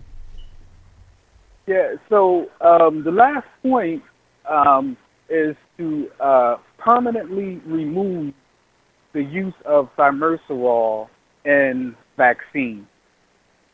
I firmly believe, based on the things that I've read, that thimerosal is the leading culprit for infants developing autism, and as a result, millions or several companies generate a very large amount of money because obviously a parent brings their child to the doctor's office, they get the shot, they get billed for the shot. Who pays for the shot? Their insurance. So in the process of generating money, but they're almost taking a by any means necessary approach to generate the money. They don't care what's happening to these children. The thimerosal is nothing but liquefied mercury, mercury, and it's the dosage schedule means that they are poisoned, literally, and develop brain damage, which is autism. And there's even there was a doctor that worked for the Center for Disease Control. He came out and had a not really a press conference, but more so of just an interview where he said, we've been lying to these people all this time. There's no way that these shots that we've been giving these children did not create autism. And shortly after that, he was found shot in a lake. Now, unfortunately, I don't have that doctor's name with me, but it is in the plan. Like everything that I'm telling you is, 100% factual, and so everything that I'm trying to do, everything that I have planned is designed to save the children. That issue with the vaccines and the whole healthcare industry, that's a frequent topic that comes up on one of our other programs, Tando Radio Show, specifically on Wise Wednesdays, which Brother Davis will be on tomorrow night on Tando Radio Show, which airs 6:00 p.m. Eastern time. So I'm just saying that to say that those are conversations that are being had on the network, so that you don't feel like you might be one of the few in the black community, because it's not a popular topic in the black community, but it is gaining traction and I think all areas of medicine, especially in a country that is known for practicing medical apartheid, to borrow the title of a book, that we should be examining everything and questioning everything. Brother Chris, right. How do people get in touch with you if they want to create further dialogue with you and perhaps, provide some resources and whatever you may need? Well, actually, and unfortunately, like I said, it's just me. So I just have people can email me if they wanted to at c.j.allen.1218@gmail.com. That will probably be the best way to get in contact with me, the best and most efficient way. I'm everything that I have my agenda, but everything is in its infancy stages. I do feel the pressure of time, because I would like for the march to take place August, maybe the last weekend in August 2018, so that the issues will be fresh on everyone's mind when the November elections roll around. Right, the midterms. Because I sincerely would like total overhaul. I'm not happy with a lot of the work and representation that this current body of Congress has been able to produce. And I'm also unhappy with some of the things that the current sitting president has produced. But more important than this current collection of politicians is the direction of the nation, which I'm concerned about. And the direction of the nation is right now is a result of the trends from the 17, 18, and early 1900s. And we really need to open ourselves up to historical precedent as well as current trends, technologically wise, socially, economically, so that we can have a better understanding of how we got here and what is the best route to take in order to have a more inclusive society, where we're not allowing police officers to kill people in the street for nothing. We're not allowing people to incur massive debt that they may never be able to repay just because they want to get an education and put themselves closer to living a good life. We don't want children to be victims to pedophilia. As a matter of fact, if we can, we want to break the cycle of pedophilia. Pedophilia, as I understand it, from conversations that I had with different doctors and other people who know a thing or two about history, pedophilia is something that's not talked about in a lot of communities, Black, Asian, white, and you know, as a result, you know, there's generational incest. I used to be a social worker, and one of the jobs that I had a family who they unfortunately had to experience that. And it's something that's not talked about, but it's something that is very prevalent in a lot of homes across the United States. So we both need to, we need to both break the cycle, address the causes of the cycle, and if it's possible, if the victims feel as though that the perpetrators need to be taken out of society, they have the right to file charges against that person, no matter how long ago it was, and that person will be removed from society for the crimes that they committed. But in addition, you know, like I said, you know, everything is for the children. The whole thought process is for the children. The last thing that I like to say, I know you got to wrap it up, is there's an old saying, Wall Street sneezes, Main Street catches a cold. So another thing that I like to do is try to raise money to build businesses to try to avert everyone from catching a cold just because there's a hiccup on Wall Street. There's a business cycle. Every 8 years we have highs, and 8 years after that we have the lows. Just because they have lows doesn't mean that our lows have to be as low as theirs. So I like to also use this as an opportunity to raise money so that we can be an incubator to grow other businesses. I would like to be like an angel investor, and people who have a business idea and they've tried to get money the traditional way, going to the banks, or they've tried to raise the money themselves, let's say with a GoFundMe, but it's not enough. The dream doesn't have to end there.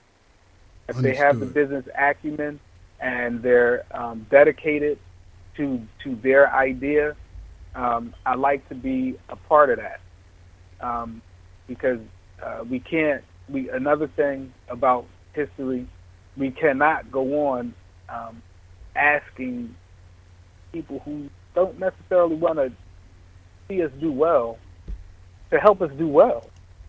You know, it kind of doesn't make any sense. Understood. So you know, and then also, you know, if we have our own businesses, and I mean just average people, just by going out and opening up the store, and we're bringing our kids to the store, we'll be teaching our children about business. Through our actions, we'll be teaching our children what it takes to maintain that business, the hours that we have to put in, talking to contractors or securing contracts and negotiating other deals. it's all academic, it's all educational, and it's for the enlightenment of the children. They'll be made aware of standard business practices for a specific type of business. And from that point, in addition to having a formal education, they'll have the education that their parents could get them from watching them, and emulating the things that they do on a daily basis. Understood, Brother Chris, but we got to get ready to wrap it up. Again, okay, absolutely. We appreciate you putting forth this proposal and putting the work and thought into it. And we're going to hope that your march that you envision happening in August of 2018 will become possible. So if you will, check back in with us from time to time to let us know how that progress goes. So, but thank you again for joining us tonight. Absolutely. It was definitely my pleasure, and I appreciate the invitation. Greatly appreciate the invitation. All right. Well, peace and blessings to you, bro, and we'll stay in touch. Peace and blessings. All right, that was Brother Chris Allen with his proposal about Save the Children. Now, if anybody has any commentary, I can always go over 2 hours, but if anybody has anything they would like to share on Zimbabwe, I'm going to share a piece I wrote today, which is the result of many days of research, of basic, and I'm going to tell you up front, my research, although I did read some of the sources in the West, and I do share one of the items in my piece I wrote today about what's going on in Zimbabwe, most of my sources are African. Zimbabweans themselves, if I didn't talk to them directly, I talked to them indirectly. Some of the information comes from Brother Obi, which was shared with me in a private call with Brother Elliott, A Time for an Awakening. But most of my information or sources are African sources. They're not corporate media. They're not mainstream media. It's not Europeans or anything like that. And I knew this was a historical moment, and, where I need to pay attention to this. I need to really pay attention to this. So the telephone number is 866-510-9025. That's 866-510-9025. You will hit star to open up your mic. If we don't have any calls, I'll just share my piece and then we'll end the program. But let me go ahead and pull up my piece, which also features a video from a African news source. So let me just pull that up. It is published on blacktalkradionetwork.com under the title Video. Sophia Mokina unpacks the Zimbabwe crisis. Okay, so let me go ahead. No, I'm sorry, that's the wrong one. That's an earlier video that I published, the one that I actually shared a video and add my commentary or my reporting is titled Video. Celebrations erupt in Zimbabwe as President Mugabe finally resigns. So let me open up that. We'll hear the video report from Africa first, and then I'll read my report.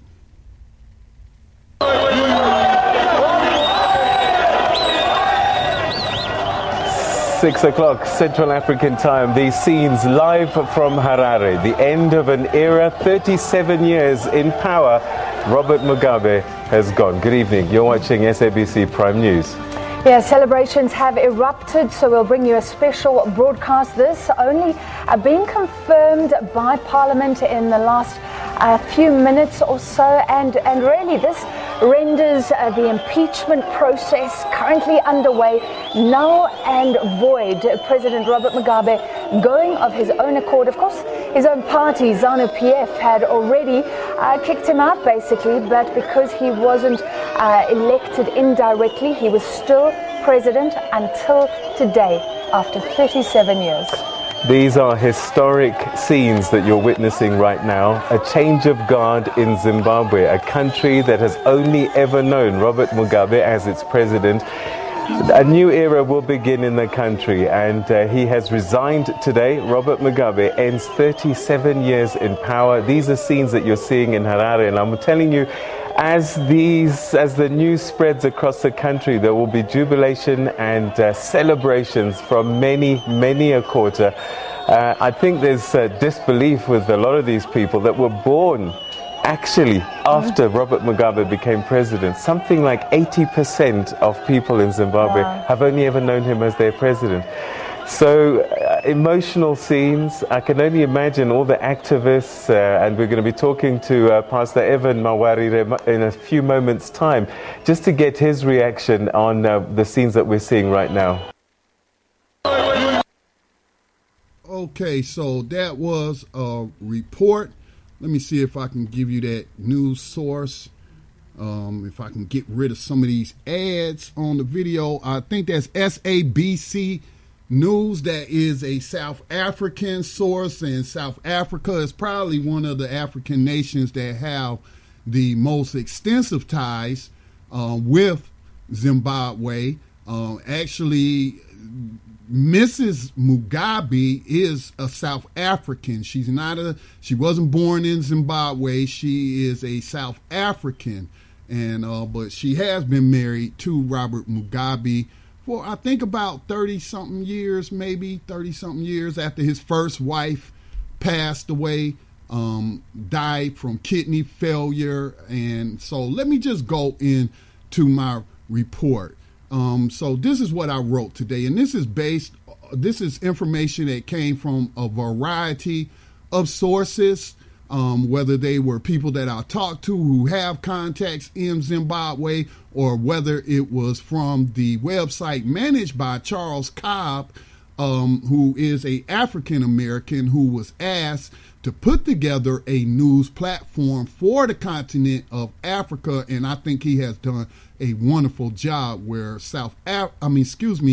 African based media is online for us all to consume and get the African perspective, to where we don't have to rely on the corporate media, especially that from the West. So this is what I wrote today. Zimbabwe President Robert Mugabe resigned as president of Zimbabwe on Tuesday, kicking off celebrations within the country. The parliament speaker, Jacob Mudenda, told lawmakers which ends the 37-year rule of Robert Mugabe, at times defined by brutality and economic collapse. I, Robert Gabriel Mugabe, in terms of Section 96 of the Constitution of Zimbabwe, hereby formally tender my resignation with immediate effect, which was read by Speaker Mudende. Celebrations in Zimbabwe kicked off as President Robert Mugabe resigned under pressure from the military, his own political party, and Zimbabwe citizens. This is seen as a positive development after the crisis, which was 3 years in the making, as Mugabe's old age, failing health, and mental faculties left him susceptible to manipulation by his second wife and those who had aligned themselves with her to grab power for themselves, following a purge of party veterans and revolutionary veterans of the war for independence, seen as threat to their power grab. How prophetic their fears turned out to be. Mrs. Mugabe was not as well liked as Mr. Mugabe's first wife, who was loved by the people, who would dub his second wife Gucci Grace because of her lavish spending in shopping sprees in Asian countries, while the majority of Zimbabweans lived in poverty conditions due to years of sanctions, followed by a period of an improved economy that was then sunk by cronyism and mismanagement of the country's resources. One of the ministers aligned with Mrs. Mugabe was found with $10 million. Now, this is a key point here. Was found with $10 million in U.S. currency stashed in his home when he was arrested on corruption charges during the military intervention. Some analysts say that with President Mugabe resigning peacefully, he saved the country from perhaps plunging it into the kind of bloodshed seen during the early days of independence, which perhaps would have given the enemies of Zimbabwe's revolution ammunition to stage a Libyan-style overthrow of the government in the name of humanitarianism, complete with a new puppet regime favorable to Western corporations and interests. In fact, an opinion piece that appeared in the Washington, D.C. based news outlet The Hill, which was written by K. Reva Levinson, the president and CEO of KRL International LLC, which is a D.C. consulting firm, blatantly urged the Trump administration to attempt to exploit the political crisis by offering aid to Zimbabwe, which of course is what got Zimbabwe indebted to the International Monetary Fund back in the 1980s. Levinson wrote, "The United States needs to work urgently with its allies in Africa, including the African Union and SADC, to create the political space for fundamental change. Together, you and our African partners must resist the temptation to make a short-term play for peace and stability and insist on a broadly inclusive transitional authority and internationally supervised elections. The United States could further use its convening power and fiscal leverage to mobilize a package of assistance for a post-Mugabe transformation." Side note, there are lots to unpack right there. That should tell you something right there. Already planning and plotting to take advantage. But this is also evidence, not just this, but taken with other stuff I have been reading and researching. The United States isn't behind Mugabe's resignation or the military intervention. The UK is not behind it either. This was totally a internal dispute that was handled quite professionally and with dignity by the Zimbabwean revolutionaries. Okay. But again, that's the United States blatantly. This is a woman not even ashamed to publish it. Even the publishers of The Hill, that is the Washington, D.C. based paper, they give voice to a lot of thugs and politicians and people like this woman who's saying, hey, let's use our cronies in the African Union and SADC and let's go ahead and exert our influence. Let's not worry about if there's some short-term peace and stability. We can't worry about that. If some Africans die, some Africans die. We don't care, but what we gotta do is make the long play to where we get up in there and exert our power and our influence. That's what that paragraph says to me, and that's just a paragraph from the article. So here is Mrs. Levinson or Miss Levinson, I don't know if she's married or not, blatantly and openly urging the Trump administration to use bribery and to use their cronies, or as I call them, proxy racists in the African Union to exploit this situation. That's why it's very important that Robert Mugabe resigned today, okay? And that he didn't string it out and what have you. Now, I'll go on to write. In light of Levinson's revelation that the African Union is in bed with the American government, explains why the African Union said and did nothing as one of their member countries, Libya, was attacked by the United States and its NATO allies, in part to stop Gaddafi from working with Muslim and African nations to introduce a single gold-backed currency on the continent. A gold and diamond-backed currency has been discussed in Zimbabwe, as they had been setting aside resources to do what Gaddafi wanted to do for all of Africa inside of Zimbabwe, which could supplant the American petrodollar, which only has value because of the trading of oil using the dollar. Replacing the petrodollar is one of the key reasons Saddam Hussein was overthrown and turned over to an execution squad, much like Gaddafi would in 2011 in an operation approved by President Obama and carried out by Hillary Clinton, who was filmed laughing with glee upon news of the assassination by proxy of Gaddafi. Because of this recent history, the new Zimbabwe president and his aides will have to be ever vigilant going forward, as it seems they are surrounded by enemies posing as friends who are really proxy agents of the West. Now, I also linked to allafrica.com's Zimbabwe section so that you can get some more news concerning Zimbabwe. But that's been my primary go-to source as I've been studying this since the revelations of the military intervention came to light.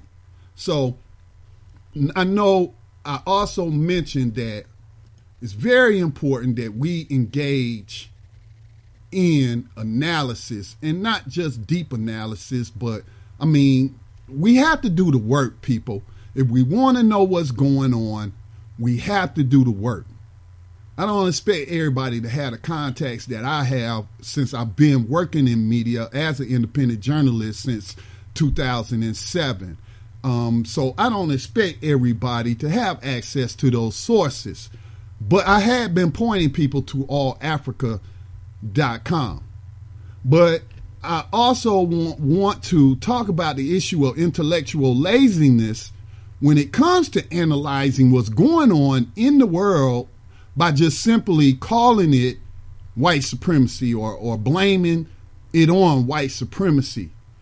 The white supremacists would be more than happy, in my opinion, to have a incapacitated Mugabe still in office. The man is 94 years old, people. Behind the scenes, some of the stuff that was going on that did get reported in allafrica.com, as well as I heard from other sources, that President Mugabe has the onset, or I should say the former president of Mugabe had the onset of dementia. And when this went down, they said that he would not talk, he would not eat, and that he was crying for his dead wife and his dead son, who was by his first wife, who died as an infant back in the 60s. All right, I don't know how many of you have ever taken care of an elder when they start suffering from these maladies. I'm sorry, I'm getting tongue-tied. These illnesses and other things that are associated with getting old. Mugabe had been spending a lot of time out of the country to get medical attention. And his wife, I hate to say it, but it appears that his wife was taking advantage of him to set her own self up for power. Now, I also read that she was put up to it. It is not something that she did on her own. It was not an ideal that she came up with her own. She was more than happy to just, keep shopping, buying Gucci, buying these big giant diamond rings and just traveling all abroad and just, living a life of luxury while most of the nation is in poverty for a myriad of reasons. Okay? But younger politicians around her put this ideal into her head in 2014, because even then they were seeing that President Mugabe was deteriorating mentally, physically, and what have you. All right. So they call themselves the G40, and they put her up to this. And she, pouring honey in the ear of Mr. Mugabe in his diminished state to start getting him to dismiss people from the party, fire people from the party who had supported this man for his 37 years in office. And not just those who had supported him, but veterans of their revolution for independence, and even threatening some of their lives. When you accuse somebody of treason, well, we know what the penalty of treason is. It's death. And making up false allegations that people were plotting to overthrow, I can see why the vice president, who was fired and then accused of treason, I can see why he fled the country and then contacted his people in the military and other people associated with the party and took the actions that they took. Because again, Mugabe, great things that he has done, when we reach certain ages, our body starts to break down. We start to lose our mental faculties. And in that state, people can take advantage of us. And from all the African sources that I have read, the sources, even if it was secondhand information from Africans here in America who have contacts in Zimbabwe, I was getting the same info. It was consistent. It was all consistent. So now for those that want to say that the West was behind it, you're dead wrong. But I will say, how do we know the West wasn't behind the purging of the revolutionaries and the sacking of the vice president? Think about it. This woman is traveling out of the country a lot, spending a lot of money. Okay? That'd be a great opportunity for the CIA, MI6, which is the UK intelligence, secret intelligence. Great opportunity for them to approach her, to make whatever kind of offers, to spy on her, perhaps getting her in a compromising position, and then threaten her with revealing that information, as well as we need to take a look at where did this minister who was aligned with her that got arrested, where did he get that 10 million from in US dollars? I don't have any evidence or definitive proof of where it came from, as I pointed out to someone else, that this isn't one of the people who was part of the revolutionaries who just averted this disaster, who took the action that I'll call an intervention on behalf of their country. Okay, where did he get it? He could have got it from selling diamonds, as I heard these people were corrupt and were doing stuff like that. And he could have put some diamonds on the black market and accumulated that 10 million in US dollars that way. He also, the CIA probably has $10 million in petty cash. Could have also come from them, or the MI6, or any of the enemies of African independence and revolution. So when we just simply dismiss things as white supremacy, we had to provide evidence. We had to do our proper research so that we can provide a proper analysis to our people who rightly do not trust these corporate media outlets, especially if they're European or Western based. And to me, that's intellectual laziness when we say something like, and again, I'm not criticizing anyone. Malcolm X said, don't condemn those who don't think as you think, or think as fast as you think, or know what you know, because at one time you didn't know what you know. You didn't think as you thought. You wasn't as quick as you are now. So I'm not condemning anybody, but I'm making an observation, a critical observation for people to take into consideration. We can't simply say, well, Mugabe took them white people farms back in the 80s and what have you, And again, I've been listening and reading writings from revolutionaries, people who are revolutionaries. That land wasn't being distributed the way it was supposed to be distributed. It was being distributed to cronies. Okay? And the people were suffering. If I'm going to take a farm from somebody, a European, I'm going to put it into an African farmer's hands. I'm not going to put it in the hands of somebody who don't know how to farm. And that contributed to, the drop in food production as well. We have to be honest with ourselves. We have to provide honest analysis, or else, how are we going to figure out the problem? So to simply say, it's got to be the West behind removing Mugabe because they didn't like what he did in the 80s. When no, that wasn't in the 80s. That was in the early 2000s when he took that land and gave it to the rightful owners.